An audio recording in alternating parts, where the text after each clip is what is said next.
Regresamos nuevamente aquí en Contexto, abriendo la conversación. En Michoacán estamos conversando con la maestra Andrea Bejarano, es experta en prospectiva y futuros del trabajo, líder de innovación y empleabilidad, laboratorio de innovación que tiene el Tec Milenio. Y bueno, tienes más de 10 años de experiencia, Andrea, justamente en estos temas, analizando las tendencias laborales, haciendo prospectiva, es decir, estudios de un futuro cercano, a mediano seguramente y largo plazo. Me gustaría preguntarte también qué tanto has, eh, qué tanto has encontrado que este cambio está impactando a las empresas, qué tipo de empresas son las que están resultando, pues no sé si más afectadas, si la palabra sea afectadas o más impactadas justamente por estos cambios que se están viviendo hoy en día. Claro, Mario. Pues mira, hacia el 2025 había una cifra ahí muy alarmante de varios cientos de millones de empleos que se decía que iban a desaparecer, ¿no? Hacia el 2024, 2025, justo cuando este lanzamiento de la inteligencia artificial pues fuera masivo, democrático y accesible, ¿no? ¿Qué sucedió cuando se cumplió esta fecha, ¿no? Cuando se llegó a este plazo, pues la realidad es que no desaparecieron los trabajos como tal, ¿no? No es esta radicalidad de la que te hablaba antes, sino que realmente incluso surgieron más trabajos, ¿no? A mí me gusta utilizar la palabra, como ya vengo diciendo, reconfiguración, ¿no? Y ahí el primer acento que pondría es aquellos trabajos que son sumamente automatizados o sumamente repetitivos, son aquellos que a lo mejor empiezan a correr este riesgo de reconfigurarse primariamente. No es algo que suceda de la noche a la mañana, es claro. ¿Por qué? Porque hay que tener un entendimiento bien de los flujos de trabajo, hay que tener también un claro entendimiento de cómo se va a la adopción de la tecnología, etcétera, ¿no? No es algo que suceda de la noche a la mañana, pero sí esta reconfiguración es latente para las empresas y para estos roles principalmente que son repetitivos, que realizan tareas que a lo mejor no son tan diferenciadas y esto va a ser necesario paulativamente para que pues, realmente las empresas sigan siendo competitivas, ¿no?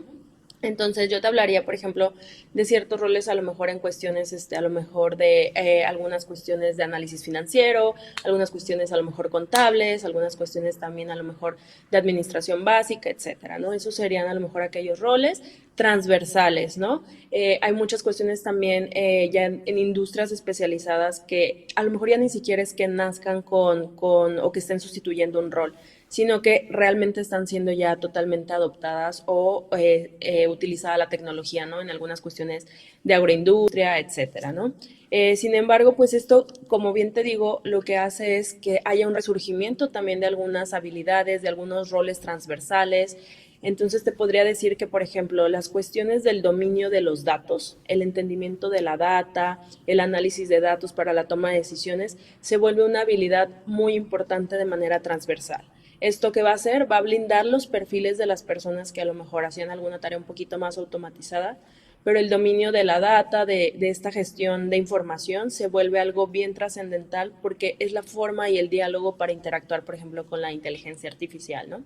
Entonces, esta reconfiguración, como bien digo, se trata de ir entendiendo cuáles son aquellos roles, aquellas también habilidades que empiezan a ser más deseables y que también lo que hacen es mantenernos vigente, ¿no? Hay algunos también sectores un poquito más susceptibles, las cuestiones, por ejemplo, también de automatización en manufactura, hoy están siendo un Ujú. poquito más susceptibles al cambio, algunas cuestiones también de bienestar, telemedicina, el diagnóstico a distancia, todas estas cosas que puedan ser intermediadas, sobre todo en volumen por la tecnología, van a seguir siendo algo reconfigurante o que se estará reconfigurando en las próximas décadas. Ahora, lo mencionabas hace unos momentos, justamente tardaba muchos años, 2, 3 décadas, justamente en ajustar a veces los conocimientos en las actualizaciones de carreras o de conocimientos o de áreas laborales. Decíamos, hoy se ha acortado mucho este tiempo. ¿Dónde entra la universidad, Andrea, para ayudar en esa transición, sobre todo a las empresas, ayudar en esa transición a los profesionistas, justamente que tienen que, pues ya no actualizarse en su materia, en su área de expertise, sino en el uso de estas tecnologías en sus áreas laborales? Creo que sí. Aquí justo yo platicaba con algunos líderes de equipo, líderes de empresas, tomadores de decisiones, que aquí hay estas dos esferas, ¿no? La esfera de liderazgo de las organizaciones y cómo también aproximan esta visión al talento, de cómo estarlo continuamente acompañando, capacitando en un tema de manera continua. Y también está la dimensión personal, es decir, yo como soy, digamos, consciente y autogestor de mi propia carrera y de mi propio aprendizaje, ¿no? Entonces están estas dos visiones y voy a profundizar brevemente en cada una de ellas.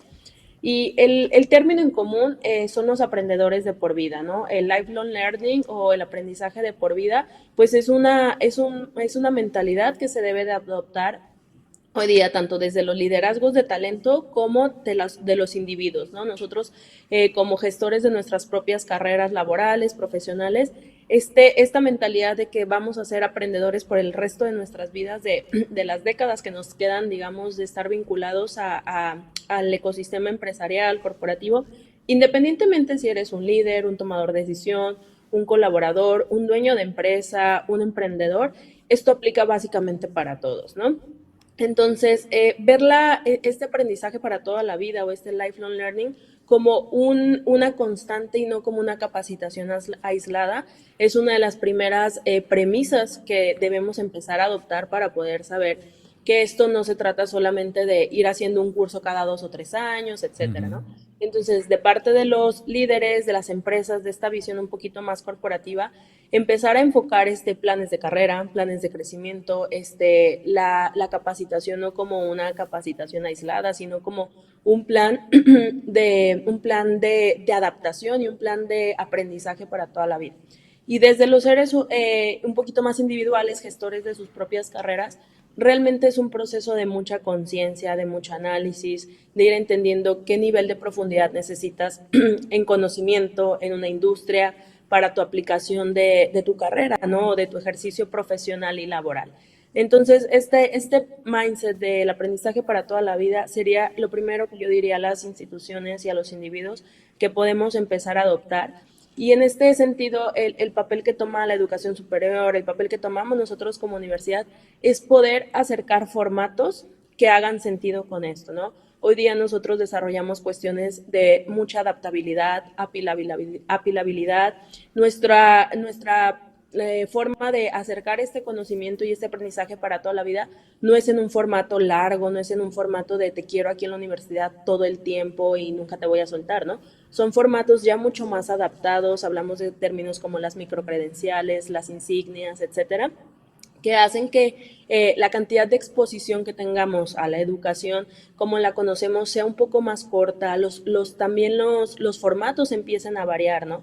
Entonces nosotros como institución de educación superior tenemos ese reto, ¿no? Adaptarnos también a las necesidades de alguien que a lo mejor ya no está en un momento escolarizado como el que conocimos en la preparatoria, en la universidad, ¿no? Entonces es esta dualidad, ¿no? De cómo hacemos que ambos necesidades compaginen en un espacio donde el aprendizaje sea el punto en común.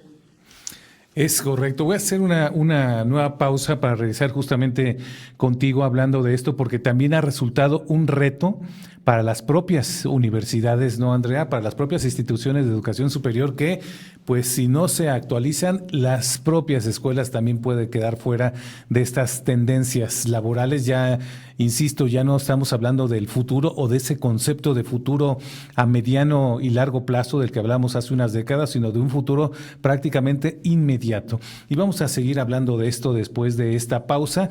Le recomendamos que se quede. Estamos pues conversando justamente sobre eso, las nuevas tendencias de la tecnología y cómo están aplicando e impactando en el ámbito laboral. Vamos a una pausa y volvemos.